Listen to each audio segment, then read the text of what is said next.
It was 1:15 on a Sabbath, and there was one area where we had to cross a road, and there were 2 anti-tank mines and a cheese mine had been planted there at the time, so we detonated that. I was blown out of the vehicle despite a safety belt, and lost the tip of my finger. I let my mom know, and as she answered the phone, this is after I'd gotten to the first base camp and been attended to, she said, "You've been in an accident." She said, "At 1:15, I was compelled to my knees to pray for you."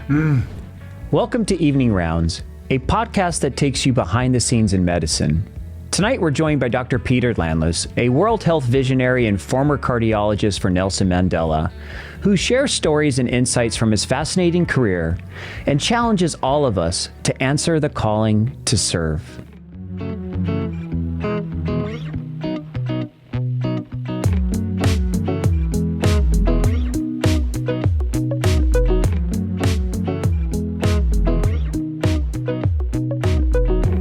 So, Kelsey, super excited to have Dr. Peter Landless with us. Yep. You do many things and wear many different hats.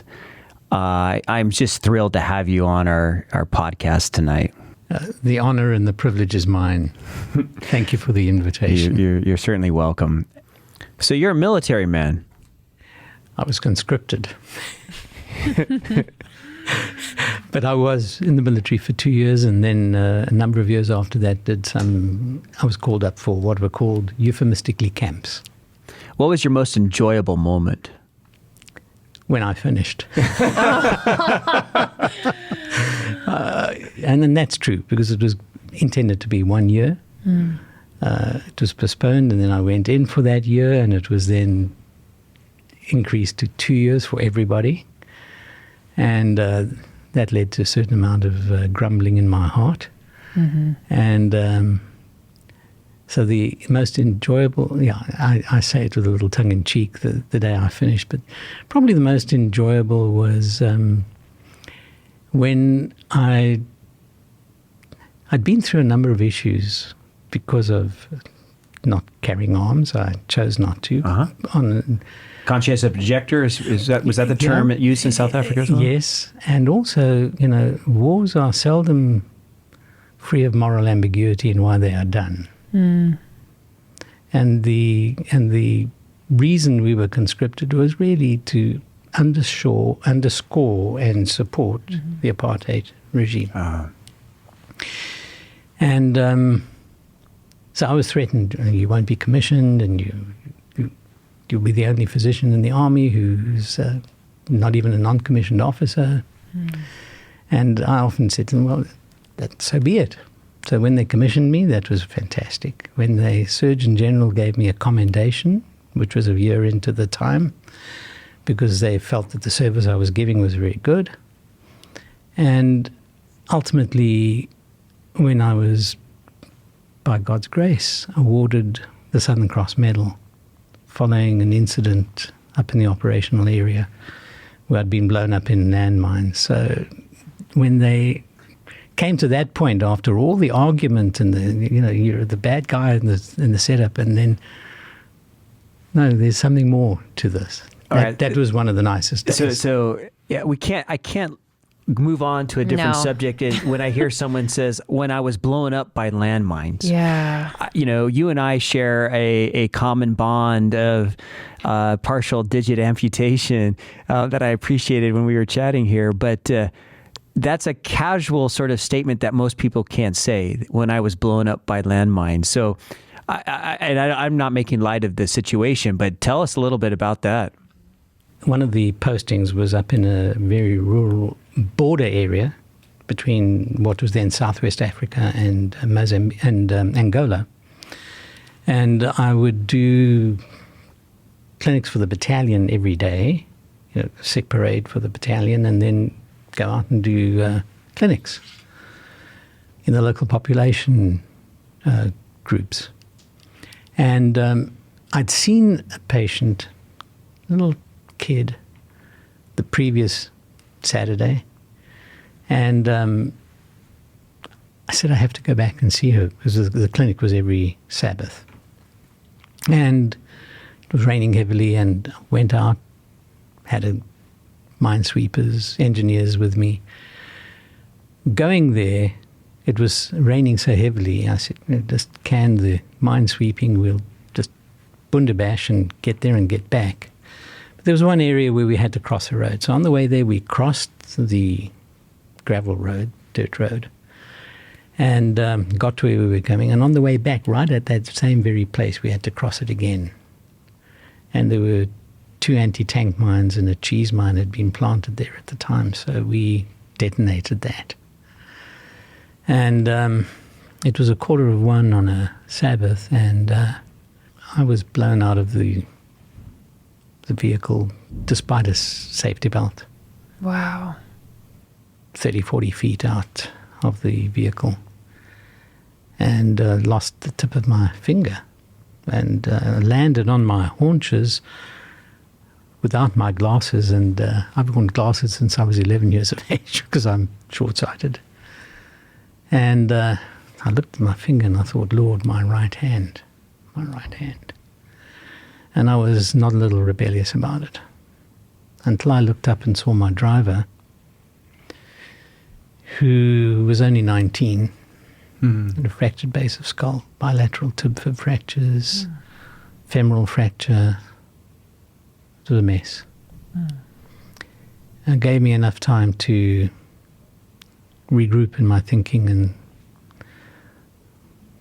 just realize what a blessing that I was still alive and got to work on him. I let my mom know, called her, and as she answered the phone, this is after I'd gotten to the first base camp and been attended to, she said, "You've been in an accident." I said, "Has the military been efficient and let you know so quickly?" She said, "No." She said, "At 1:15, I was compelled to my knees to pray for you." And that was the exact time. Oh, man. So this reminds me of the urgency of my ministry. Saved for a purpose and saved to serve. So it was a bittersweet experience. Bittersweet. My life was preserved. My driver died 11 days later. And sitting across the table from his parents in the military hospital down in Pretoria, I could see written all over their faces, why him and not you, and the survivor guilt sort of kicked in for me as well. But so that's the story of the landmines. And it was a privilege to survive them. Seems like you carry a lot of different pieces of that day with you and what you do today and how you serve others. Yeah, it unquestionably molded. So when you say, what is really the nicest day? It was probably when my life was spared. So yeah, I learned a lot in the military. I learned it was a very, very helpful. Some days I think maybe I could have done without it, but I think the Lord leads us in no other way than we would choose to be led, were we to know the end from the beginning. So it was a good experience. I have to ask, you are the director of the health ministries of the General Conference of the Seventh-day Adventist Church. That's worldwide. That's millions of people. I can't even imagine when you wake up in the morning and you think, what do I need to do today? What's even on your list? Yeah. So for those of us, including myself, who think this is a huge role and responsibility within the Seventh-day Adventist Church, can you tell us a little bit about what you do with that title and role? Well, firstly, I depend heavily on Post-it notes. You say, when I wake up in the morning, what am I going to do today? What do? I have the huge privilege of working with what is in the DNA of the Seventh-day Adventist Church as far as health is concerned. We have an emphasis on health, which dates back pre our founding in the 1800s, but way back to our origins. because holistic health is a theme throughout the Bible and throughout our existence.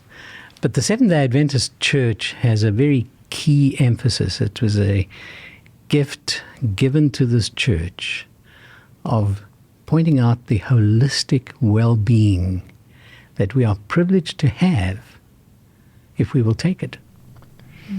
And so through that has come the opportunity and privilege for this church, small as it reasonably is, 22 million members around the world, to be the largest faith-based Protestant health provider in the world. Wow. We have many hospitals, clinics, 7 medical schools now, close to 100 nursing schools. So that's what I wake up to every day. It includes health education. It includes hospital planning, administration, support, supporting our education institutions. And also there's a key component of helping this message, which has often been distorted, to be understood as a grace-filled message, which has been given for our benefit so that we can have life and have it to the fullest, even in our brokenness. Tell me, how do you think it's been, you just mentioned that it's been distorted. How do you feel it's been distorted? Well, I think that basically the health message is not confined to what we eat. We've got to not forget, nutrition is very important, but it's the wholeness, it's the rest, it's the trust, it's the relationships, it's so many components, sleep. Yeah, that's so true. I've seen exercise. I mean, I've seen congregations and communities divided on the issue of whether you're a total vegetarian or an over-lacto vegetarian, but it's to bring a balance to what it's really all about. And it's not just one focus. It's our whole life. That's awesome. Boy, Health Ministries Director, Seventh-day Adventist Church.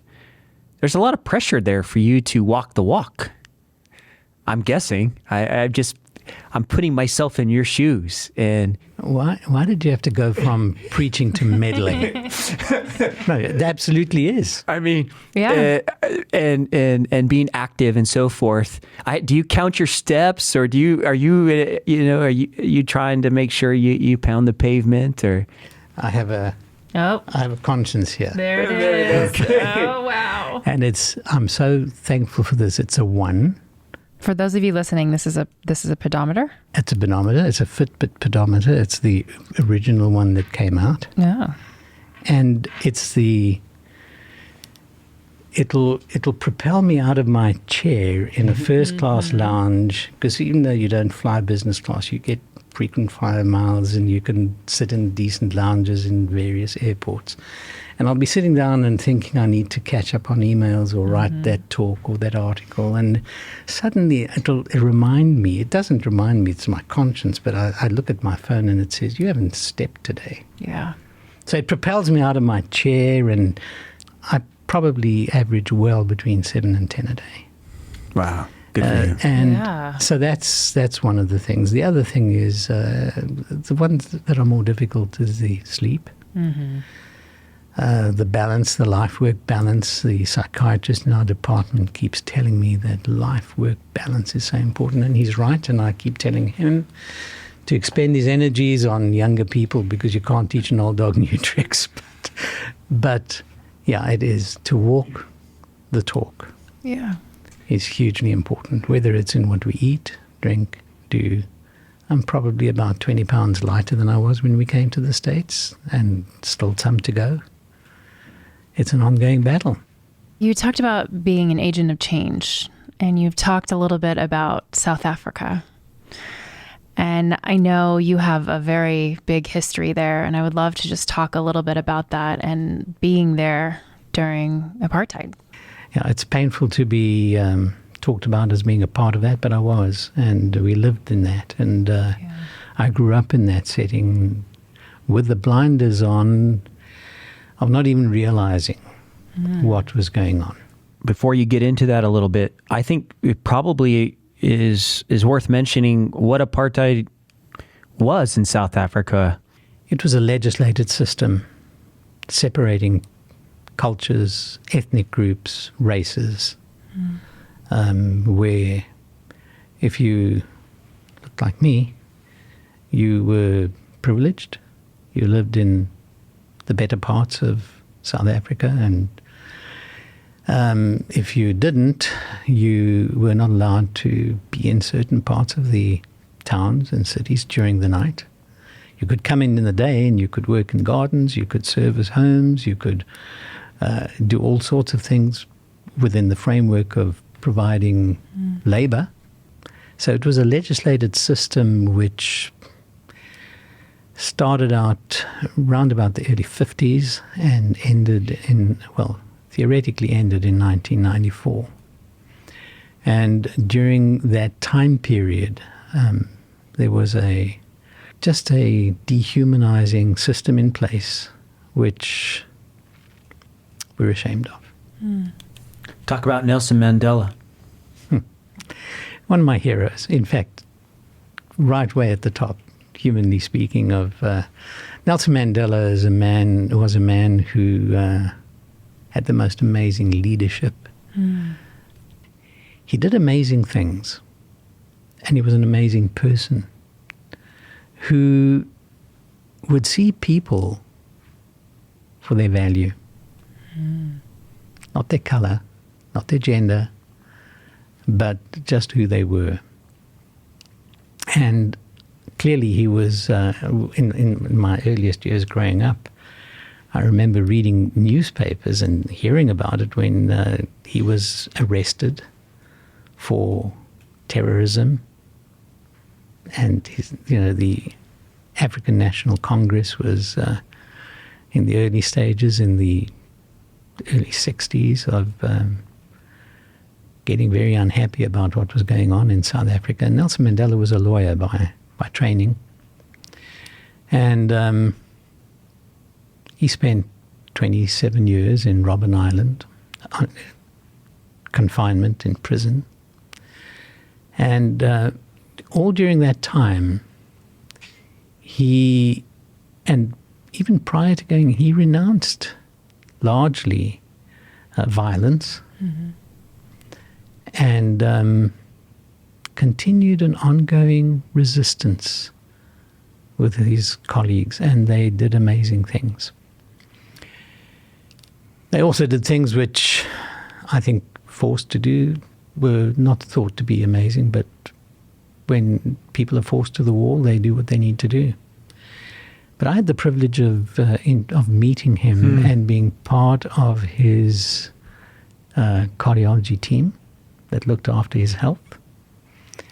And it was just an amazing experience to listen to him talk, to be with him, I have a book, one of my treasured possessions is his Long Walk to Freedom, where he's written and inscribed the front of that book.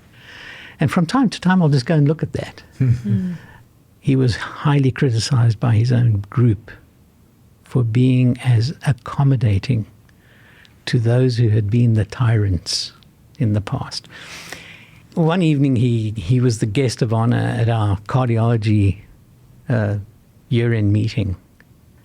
It was at that very evening that Nelson Mandela told a story about his being, it was the final years of his being on Robben Island, and the negotiations were strongly in place for the change of governments to take place in South Africa. He was asked by one of the overseas governments for a recommendation of someone who was going to be the ambassador to that country. Now, people were realizing there was an imminent change, and they wanted to be sure that whoever they appointed would have the blessing of the incoming, surely to be president of the country. And it happened to be one of the ex-jailers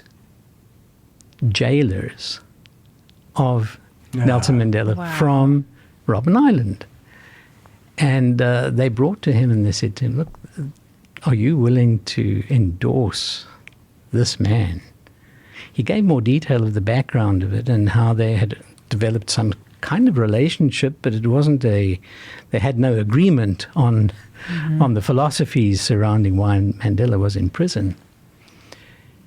And he gave a positive endorsement for this individual to become the ambassador in a very prominent European country. And he said, you must always remember that the wheel turns. You may start out at the top, but as the wheels turn, someone else lands up at the top and you land up at the bottom. But what is vitally important is that you see people for the value that they are. And he said, I endorsed him, and I have no regrets. It was that kind of openness of reconciliation that he put in place.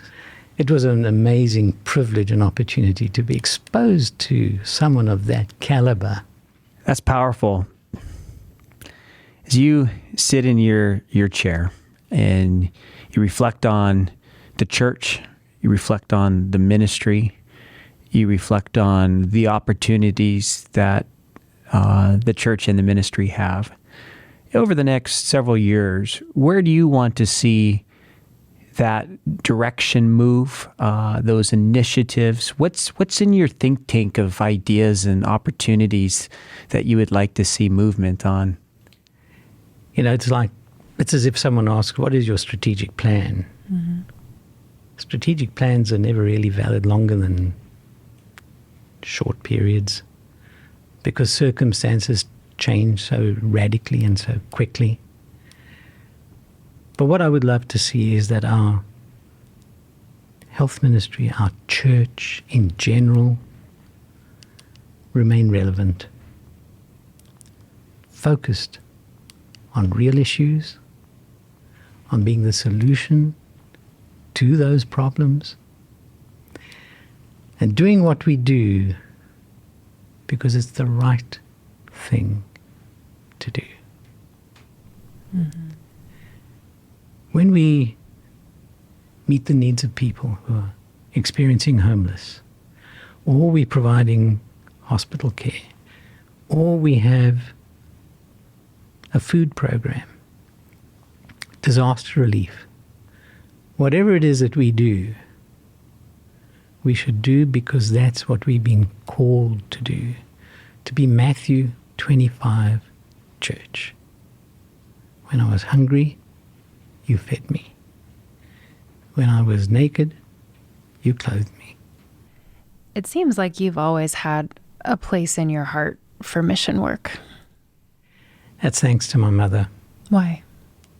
She was a first generation Seventh-day Adventist Christian.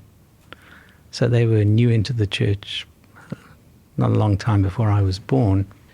My mom and dad did everything they could do to help us understand the best values in life.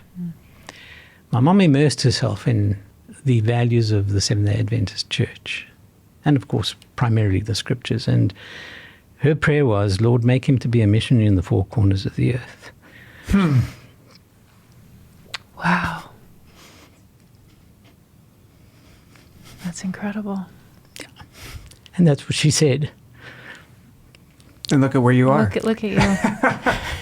Yeah, and then that's exactly what Four happened. corners of the earth and 7 continents, not too shabby.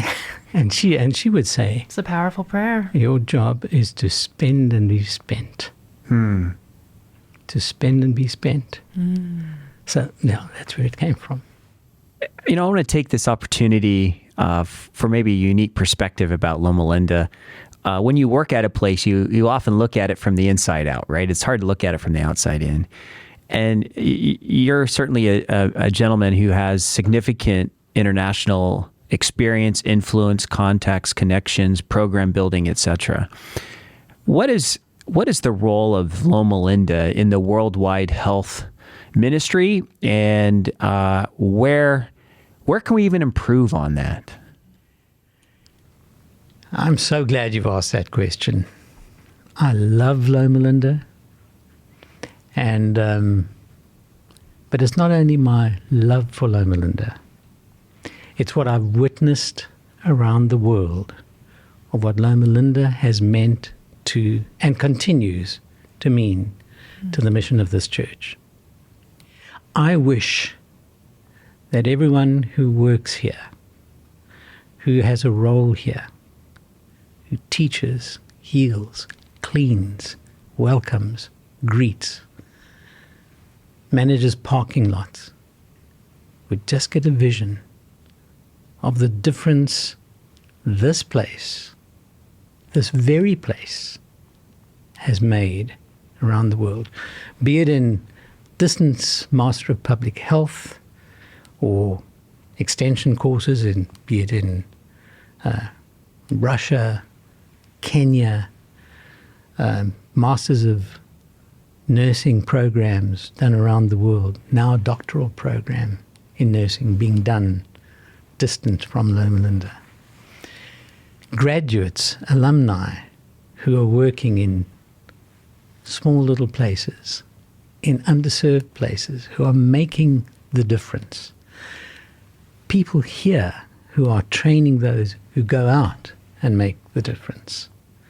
And each of you who make that vision happen are part of that gift. So I wish that each of you and each one who works here would see that. It will give us even greater purpose, put some more pep in your step, and even a smile on your dial as you think about it. See the bigger picture, because it's doing wonderful work. Well, that's fantastic to hear. Dr. Landless, we've been blessed beyond measure today having you here with us, listening to your wisdom and your stories. The time literally flew by. But I look forward to having you on our podcast, hopefully very soon again. Mm-hmm. It's been my privilege to be with you, and I think you're over gracious with your comments. Wisdom, it's probably, I said that to a very dear friend of mine, one of my mentors and teachers. I said, you're such a wise man. He looked at me and he looked straight through me almost, and he said, not wise, just made many mistakes. But it's a privilege to be with you, and I want to thank you for what you do and the joy of being with you today.